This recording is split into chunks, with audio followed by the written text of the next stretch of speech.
pour tes frères qui sont restés à la maison, pour tes soeurs que tu rencontreras et que tu leur annonces aussi cette parole que tu vas recevoir ce matin et que cette parole puisse déterminer ta vie, puisse changer ta vie, afin que tu sois attaché au Seigneur comme cette femme dont on parle, bien-aimée. Cette femme dont on parle, qui est Ruth, qui s'est attachée, bien-aimée, tu t'attacheras aussi au Seigneur. Au travers de cet enseignement, les derniers jours de cet enseignement qui a commencé il y a 3 semaines, bien-aimé, tu es celui qui a la grâce ce matin, quand tu le recevras et ça fera quelque chose dans ta vie. Prions le Seigneur et recommandons aussi l'instrument du travail entre les mains de Dieu. Au nom de Jésus, prions. Père, nous te disons merci, merci. Merci pour la parole que nous allons écouter, Seigneur. Merci Jésus pour le message que nous devons faire ce dimanche.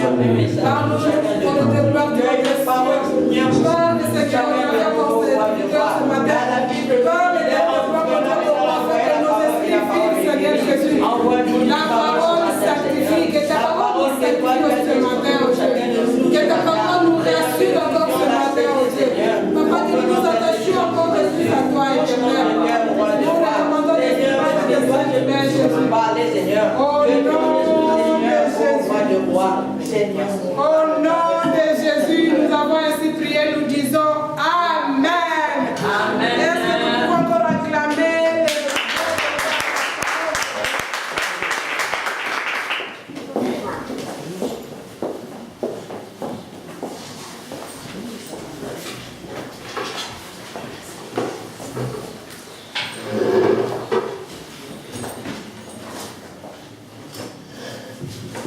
Bien-aimés, alléluia.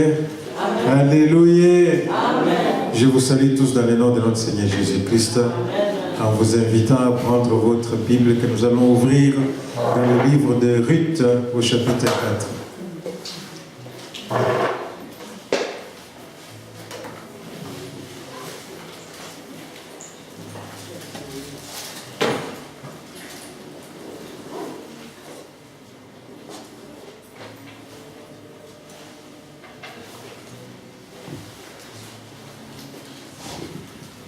Alléluia.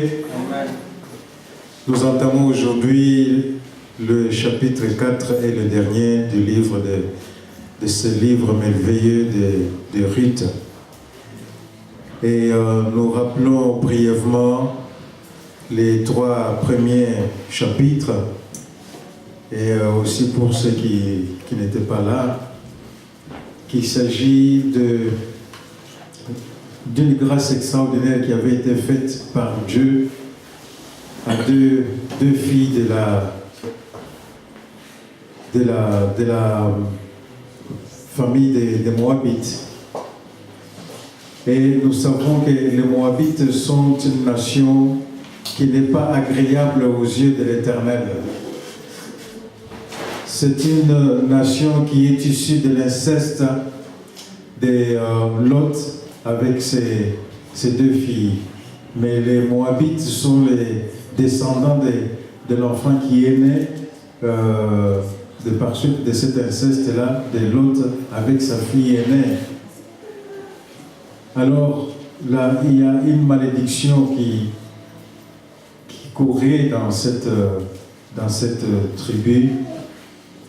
C'est la raison pour laquelle pour ce genre de nations, des tribus, pour ce genre et d'autres qui ne connaissent pas Dieu Elohim, que l'Éternel disait à chaque fois à Israël, chaque fois qu'il entrait en guerre avec une autre nation, qu'il allait conquérir, qu'il allait battre en guerre cette nation, qu'il allait conquérir son pays, mais qu'il devait vouer par interdit les femmes de ce pays.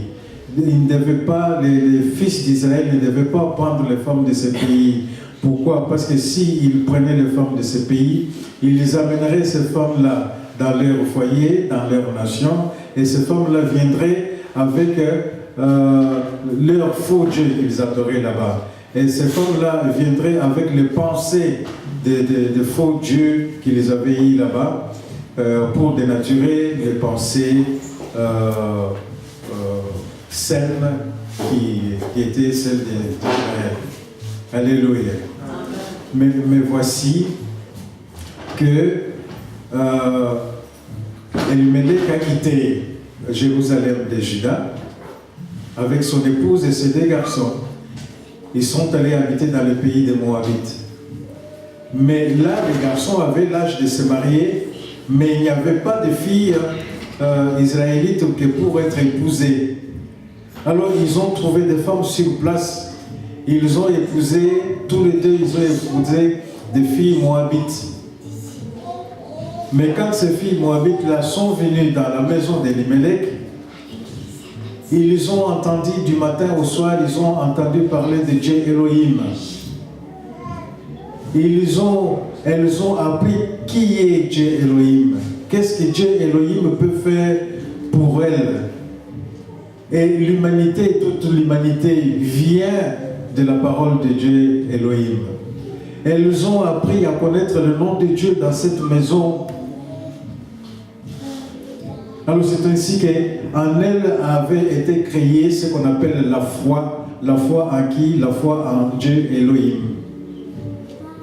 Si bien que quand Elimelech est mort, ensuite il y a eu ces 2 garçons aussi qui sont morts. Les filles et les femmes sont restées veuves avec Naomi qui était leur maman. Elles sont restées veuves avec Naomi. Mais il est venu un moment où Naomi devait rentrer dans son pays, dans Jérusalem de Juda. Mais alors là, elle veut baiser ses belles filles. Elle leur dit que voici, moi je rentre maintenant dans mon pays. Et vous, vous êtes encore jeunes, rentrez dans la maison de votre maman respective. Et vous allez aimer votre maman comme vous m'avez aimé. Vous allez aimer votre papa comme vous m'avez aimé. Vous trouverez chacune un mari que vous allez aimer comme vous avez aimé mes enfants. Mais les filles, tellement qu'elles étaient attachées à Naomi, et surtout qu'elles ont appris que le Dieu qui était le Dieu de cette maison-là, c'était le véritable Dieu. C'est par lui qu'elles vivent, c'est par lui qu'elles mouraient. Alors il ne voulait pas lâcher Naomi. Naomi a insisté. C'est ainsi qu'Orpa est rentrée dans sa nation, dans son peuple, vers son peuple, et que c'est Orpa qui est rentrée vers son peuple, mais Ruth, elle est restée attachée à Naomi. Naomi qui insiste, mais ma fille, rentre dans ton foyer. Et Ruth qui lui répond, lui dit, non, moi dans cette maison, j'ai connu ton Dieu. Et j'ai connu ce Dieu-là comme étant le véritable Dieu. Maintenant, je sais que les dieux que j'adorais dans mon pays, ce n'étaient pas des dieux. Maintenant, je sais que les dieux que j'adorais dans mon pays, ce n'étaient pas des dieux qui pouvaient m'apporter la paix et la vie éternelle. Alors maintenant, moi, je reste attaché à toi, Naomi. Là où tu iras, j'irai avec toi. Ton peuple, à toi, Naomi, ce peuple-là qui glorifie le nom de l'Éternel Elohim que je viens de connaître, ton peuple sera mon peuple. Et ton Dieu là, ton Dieu Elohim, sera désormais mon Dieu. Naomi, là où tu iras, là où tu mourras, je mourrai aussi là-bas. Alléluia. Parce que je sais que maintenant, je suis en pleine lumière et que je suis éclairé à moi-même. Et c'est une grâce extraordinaire, que je sais que c'est une grâce extraordinaire que j'ai reçue, parce que je viens de chez moi où c'était le ténèbre, parce que je viens de chez moi où c'était la nuit, où c'était la mort. Alléluia. Alors c'est ainsi qu'elle est allée, elle a suivi Naomi. Ils sont arrivés à Jérusalem de Juda. Et à Jérusalem de Juda, selon la tradition juive de cette époque-là, Et comme Elimelech, le mari de Naomi, était décédé, alors il y avait un frère d'Elimelech qui avait droit de rachat. Droit de rachat, c'est-à-dire qu'il devait prendre la femme qui était celle de son frère. Et la femme en question, c'est Naomi. Mais Naomi était vieille déjà. Mais cela n'empêche, celui qui avait le droit de rachat prenait la femme la plus jeune qui était dans cette maison. Et la seule femme qui était dans cette maison, c'était Ruth. Alléluia. Mais avant de connaître ce monsieur qui s'appelait Boaz, avant de connaître ce monsieur, Ruth a cherché à aller travailler pour gagner quelque chose pour manger. Parce que comme nous avons dit, Naomi était déjà trop vieille. Elle n'avait pas de fils pour lui amener à manger. Et maintenant, son seul soutien, c'était Ruth, qui était encore jeune. Alors, qu'est-ce que Ruth a fait? Elle n'a pas été intimidée du fait qu'elle était étrangère. Elle est allée se mêler au milieu d'autres femmes israélites pour aller glaner des épis pour venir nourrir sa belle-mère. Et elle a travaillé pour nourrir sa belle-mère. Et c'est dans ce travail-là qu'elle fut remarquée par ce monsieur Boaz. Et comme Boaz l'a remarqué, en rentrant au soir à la maison, elle en a parlé à Naomi, sa belle-mère. Naomi lui dit, mais que Dieu soit glorifié, parce que l'homme qui t'a remarqué, c'est lui qui a le droit de rachat sur nous. Mais fasse que tu sois belle devant lui. Maintenant, quand tu vas aller, ne va pas en Kénie comme tu allais d'habitude. Fais-toi belle, oigne-toi de parfum, mets ta plus belle robe et va vers lui. Et c'est ainsi que Ruth s'est fait très belle pour aller se faire remarquer encore de plus belle par Boaz. Et Boaz a accepté dans son cœur, c'est-à-dire qu'elle a aimé cette femme. Elle a voulu maintenant exercer son droit de rachat sur la maison de son frère Elimelech. Or, cette maison-là, c'est là où étaient Naomi et Ruth. Alléluia. Et c'est ainsi que nous en sommes arrivés au 4e chapitre, qui est la fin de cette belle histoire, qui n'est pas seulement une belle histoire, mais toute cette histoire nous apprend tout l'évangile que vous connaissez, les 4 évangiles. Quand vous lisez les 4 évangiles, tous ces 4 évangiles sont résumés dans ce livre de Ruth. Et je vous conseille, parce que c'est un livre qui est très court et il est facile et agréable à lire, je vous conseille d'aller les lire une fois, 2e fois, 3e fois si vous ne comprenez pas. En tout cas, la 4e fois, la 5e fois, vous allez comprendre que c'est un enseignement qui vous était adressé par l'Éternel. Alléluia. Mais là, maintenant, nous en arrivons au 4e chapitre. Nous sommes dans le livre de Ruth, au 4e chapitre. Nous allons lire à partir du 1er verset. Boaz monta à la porte et s'y arrêta. Or, voici, celui qui avait droit de rachat et dont Boaz avait parlé, vint à passer. Boaz lui dit, approche, reste ici, toi un tel. Et il s'approcha et s'arrêta. Boaz prit alors 10 hommes parmi les anciens de la ville et il dit, asseyez-vous ici. Et ils s'assirent. Puis il dit dit à celui qui avait le droit de rachat, Naomi, revenue du pays de Moab, a vendu la parcelle de terre qui appartenait à notre frère Elimelech. J'ai cru devoir t'en informer et te dire à qui est là en présence des habitants et en présence des anciens de mon peuple. Si tu veux racheter, rachète. Mais si tu ne veux pas, déclare-le-moi afin que je le rachète, que je le sache. Car il n'y a personne avant toi qui ait le droit de rachat et je l'ai après toi. Et il répondit, je rachèterai.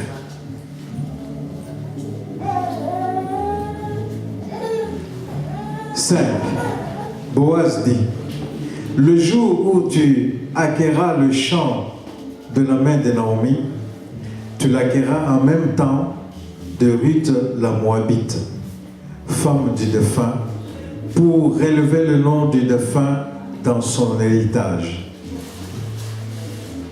Et celui qui avait le droit de rachat répondit, je ne puis racheter pour mon compte, de peur de détruire mon héritage. Prends pour toi mon droit de rachat, car je ne puis racheter. Alléluia. Amen. Voici maintenant celui qui avait le droit de rachat, celui normalement qui avait le droit de rachat sur la famille d'Elimelech, est arrivé dans la ville. Et Boaz a pris 10 témoins parmi les anciens du pays.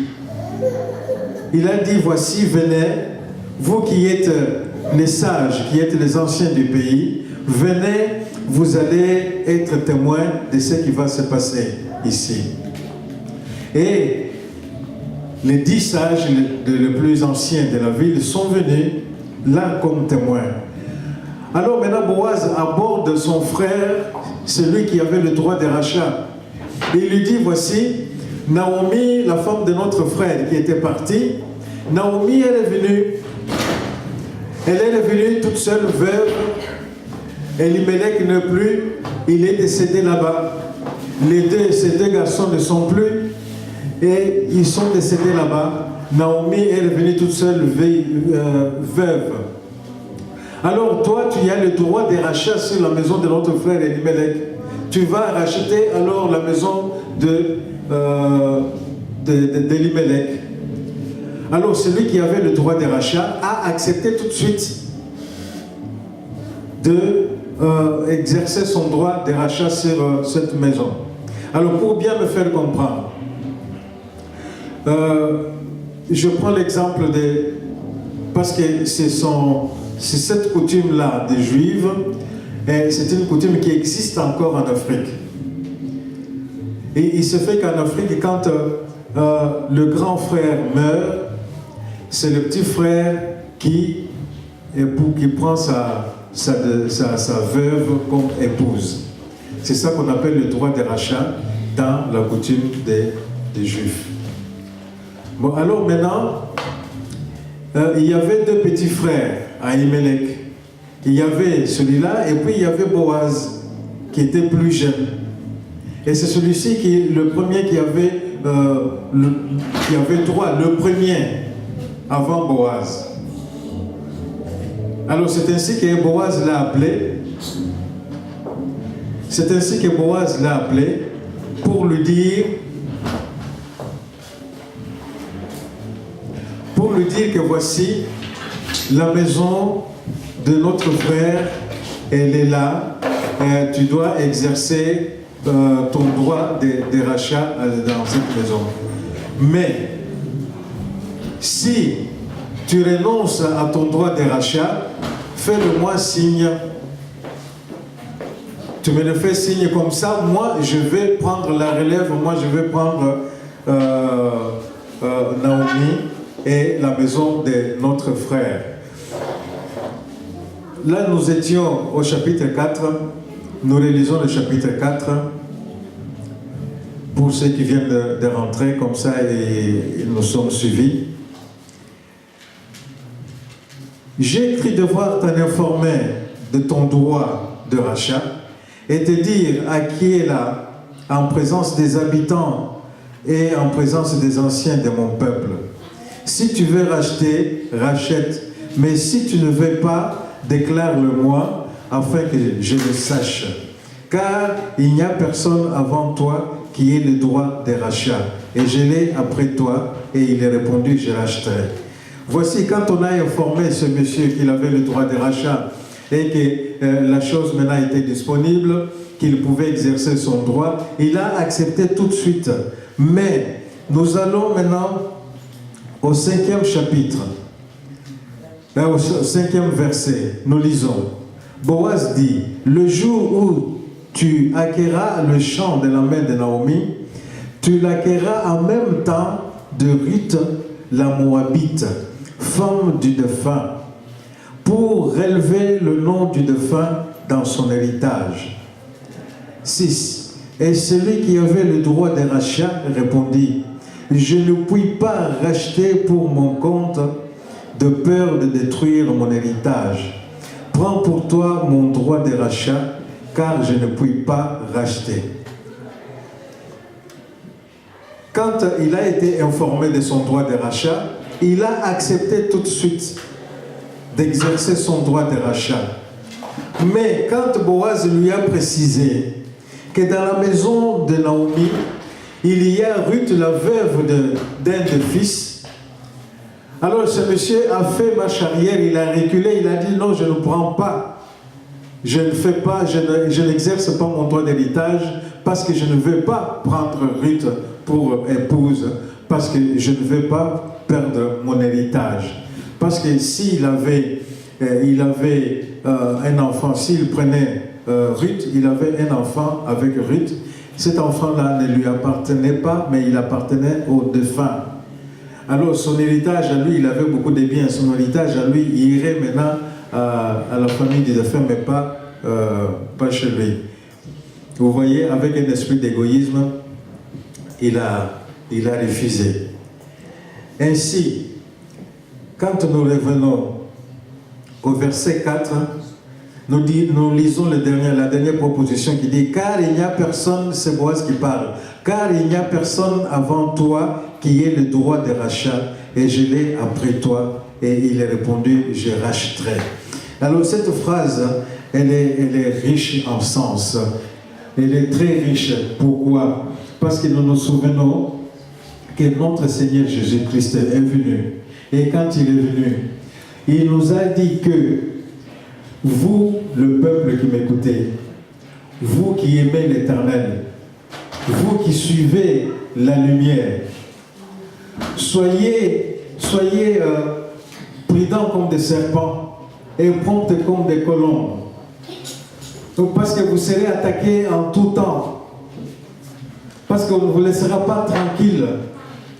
Ou parce que l'antéchrist que vous avez entendu parler, cet antéchrist vient, il vient mais il est déjà dans le monde et il agit. L'antéchrist est déjà dans le monde et il agit. L'antéchrist, c'est celui qui était venu avant Jésus-Christ. Il n'était pas avant Jésus-Christ parce que Jésus-Christ est l'Éternel, mais il était avant Jésus-Christ sur la terre.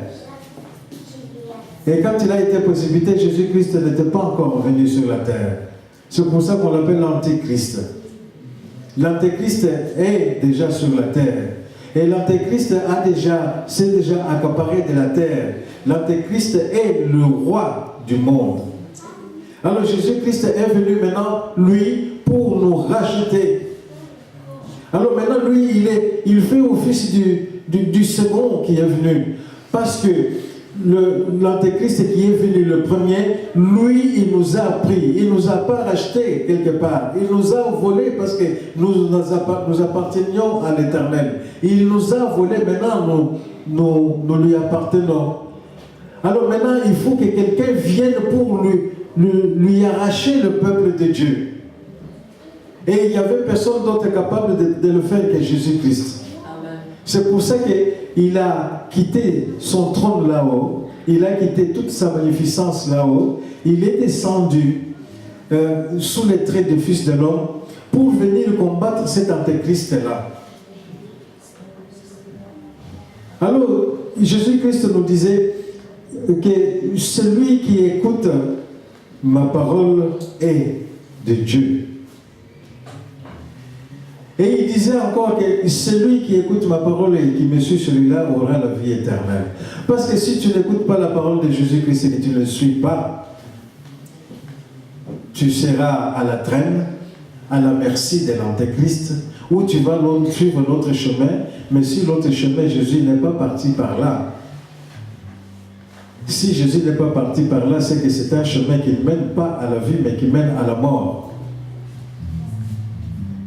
Et c'est ce passage de rite qui nous a rappelé ça, parce que Boaz, qui est le type de Jésus-Christ, et il est venu pour exercer son droit de rachat, mais il n'était pas le premier venu. Avant lui, il y avait quelqu'un d'autre. Il y avait quelqu'un d'autre qui avait le droit de rachat. Boaz, lui, il est venu en second. Mais voici qu'il demande à ce monsieur d'exercer son droit de rachat. Et celui-là accepte dans le premier temps. Mais quand il a eu des précisions que dans la maison dans laquelle il devait exercer son droit de rachat, il y avait une jeune femme qu'il devait prendre pour épouse. Alors là, directement, il a refusé. Pourquoi? Pour des intérêts matériels. Parce qu'il sait que quand il va aller vers cette femme-là, il va avoir des enfants et que son héritage ira vers ces enfants-là qui ne lui appartiennent pas selon la tradition. Voici qu'il a renoncé à son droit de rachat par intérêt matériel. Mais Boaz, lui, il est venu, il a accepté de prendre Ruth comme épouse. Alléluia. Alors, Boaz est venu. Ce passage-là nous rappelle ce que nous venons de dire. Quand Jésus-Christ est venu, il n'était pas le premier sur la terre. Mais c'est comme ce que Jean-Baptiste nous a dit aussi. Jean-Baptiste dit que celui qui vient après moi était avant moi. Alléluia. Celui qui vient après moi était avant moi. Et c'est-à-dire qu'il était avant moi parce que lui, il est l'éternel. Mais il vient après moi parce que moi, j'étais sur la terre avant lui. Il m'a envoyé pour que je vienne évangéliser son peuple avant que lui, il arrive. Voici que moi, je vous baptise seulement d'eau. Mais lui, il vient par faire les choses. Lui, il va vous baptiser du feu et du Saint-Esprit. Alors, c'est ainsi que quand Jésus est venu, il nous a dit que faites attention parce que celui qui devait venir est déjà en réalité sur place et celui qui règne. Mais moi, je suis venu pour vous racheter. Je suis venu pour vous sauver. Et Jésus-Christ, quand il est venu, il n'avait pas une mallette diplomatique avec lui pleine de dollars ou des héros pour nous racheter. Non, il est venu avec un prix beaucoup plus précieux que ça. Alors il est venu, il s'est donné lui-même. Nous ne savons pas combien de millions on était dans la main de l'Antéchrist. Mais lui, à lui tout seul, il avait une valeur beaucoup plus que les millions que nous étions. L'Antéchrist, peut-être qu'il est naïf quelque part, parce qu'il a cru qu'il pouvait prendre aussi Jésus-Christ sous sa coupe et le mettre dans la prison où nous étions, nous autres. Parce qu'il a suivi dans le désert pour aller les tenter. Il aurait suffi tout simplement que Jésus succomba aux séductions de Satan pour que nous ne soyons pas sauvés. Et comme il n'a pas réussi, il a suivi dans les jardins de Gethsemane. Il a suivi là-bas avant qu'on vienne arrêter Jésus-Christ. Et il a tenté de nouveau aussi. Et si Jésus avait succombé à ses séductions, nous n'aurions pas été sauvés. Mais c'était trop fort. Parce que Jésus-Christ était binôme. Et l'autre partie, c'était un homme. Un homme qui avait toutes les tentations, toutes les souffrances, comme nous, selon le livre des Hébreux. Alors l'homme a eu peur de ce qu'on lui a fait comprendre qu'il aura comme souffrance.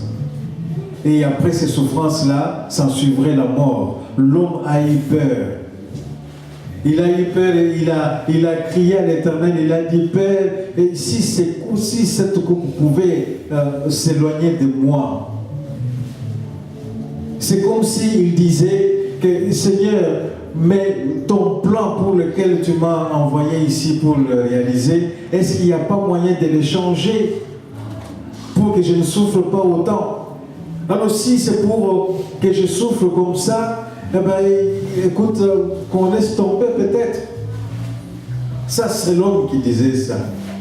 Mais le Saint-Esprit qui était en lui prend le dessus et il dit, mais que ta volonté soit faite. Et la volonté de Dieu était qu'il vienne souffrir de la souffrance qui était la nôtre, pour nous épargner cette souffrance-là. Qu'il vienne monter sur la croix à notre place, comme ça nous on ne monterait pas sur la croix. Et qu'il meure sur la croix à notre place.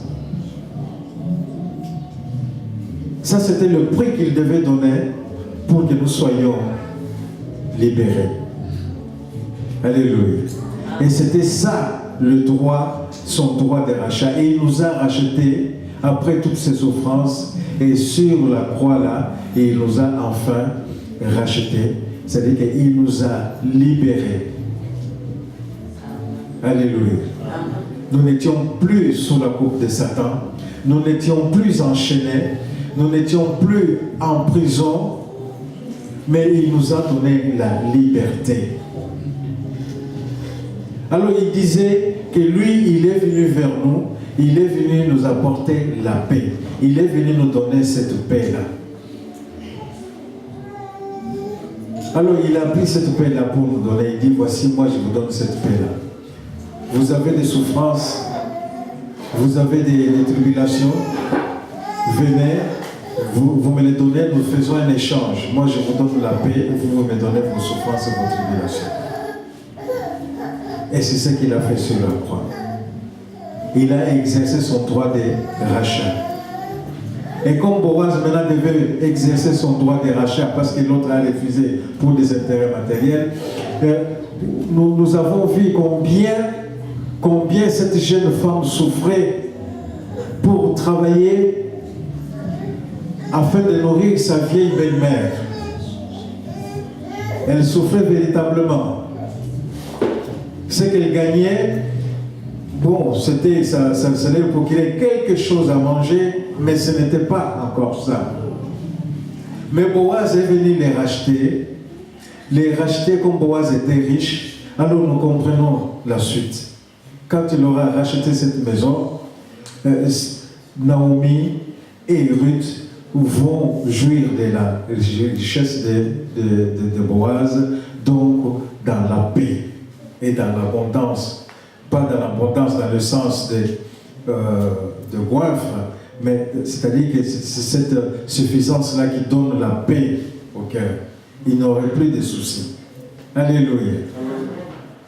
C'est ce que Boaz, qui est le type de Jésus-Christ, a fait à la maison de Naomi.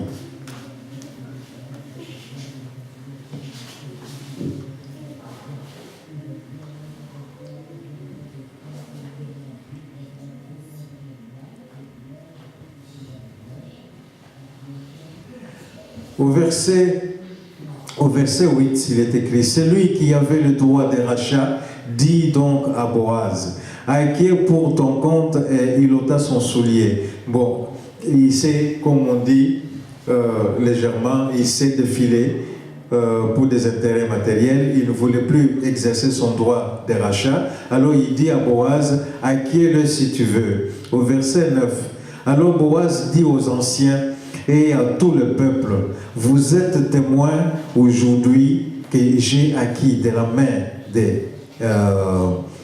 de Naomi tout ce qui appartenait à Elimelech à Kiljon.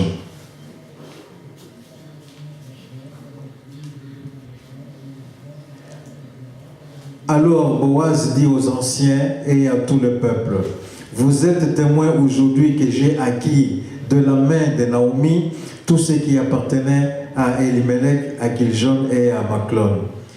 10. Et que je me suis également acquis pour femme Ruth la Moabite, femme de Machlon, pour relever le nom du défunt dans son héritage et afin que le nom du défunt ne soit point retranché d'entre ses frères et de la porte de son lieu. Vous en êtes témoins aujourd'hui. Alléluia. Il a fallu, avant toute chose, que Boaz prenne des témoins, des anciens, des sages de son peuple qui sont venus pour témoin.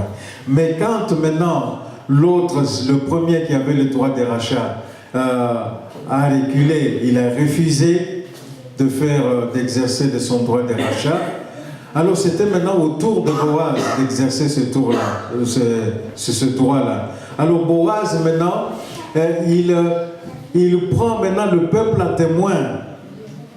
Il prend le peuple à témoin, il dit, vous avez vu maintenant que lui, qui avait en premier le droit de rachat, ne veut pas l'exercer, et c'est maintenant mon tour à moi de le faire.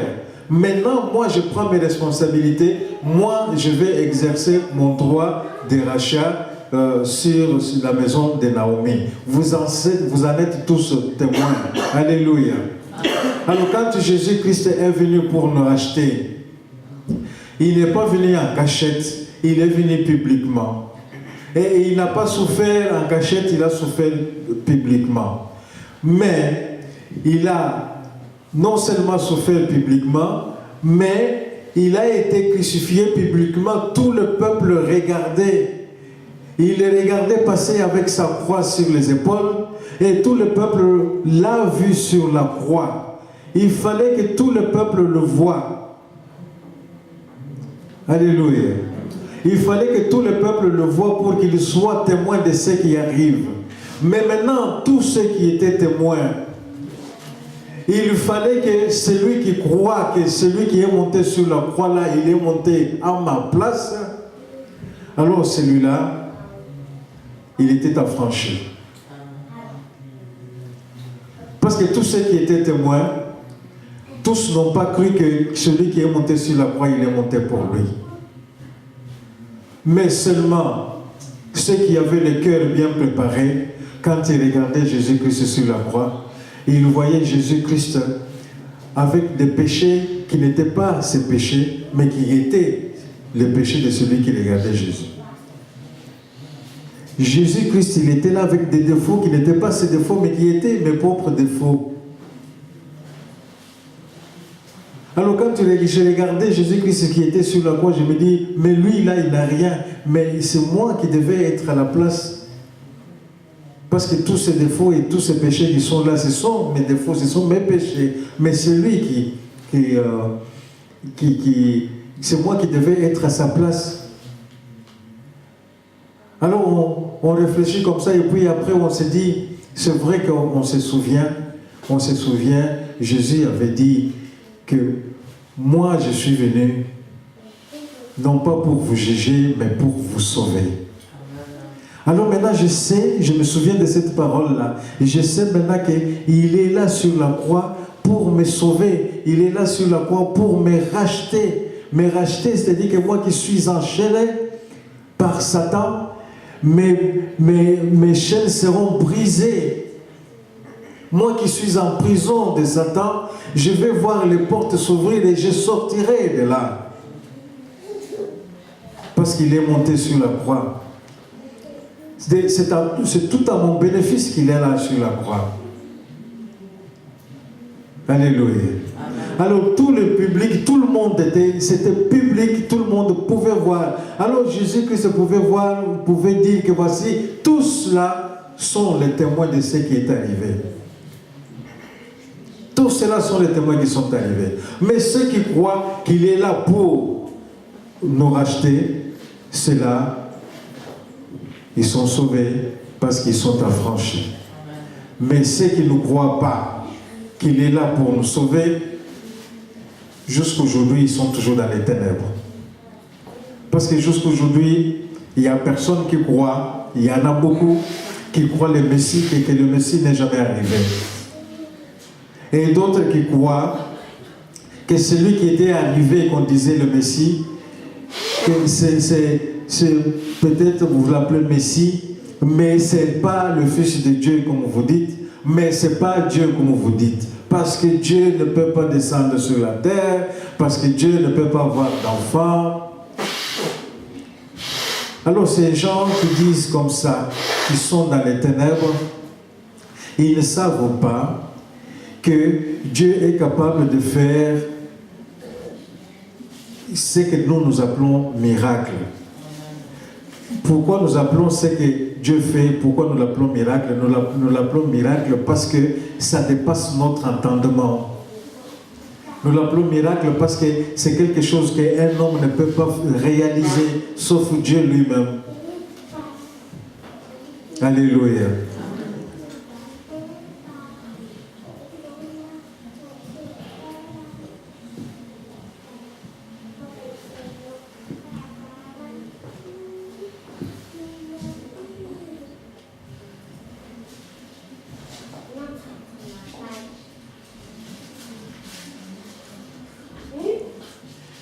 Nous passons au verset 13. Les autres versets, vous pouvez les lire vous-même. C'est des passages intermédiaires, vous comprendrez très facilement. Au verset 13, nous lisons « Boaz prit Ruth, qui devint sa femme, et il alla vers elle. L'Éternel permit à Ruth de concevoir et elle enfanta un fils. Les femmes dirent à Naomi, « Béni soit l'Éternel qui ne t'a point laissé manquer aujourd'hui d'un homme ayant droit de rachat et dont le nom sera célébré en Israël. » Boaz a pris Ruth comme femme, comme il avait le droit de rachat. Ruth est devenue son épouse. Et Ruth a eu un enfant. Alors cet enfant-là, c'est le petit-fils de Naomi.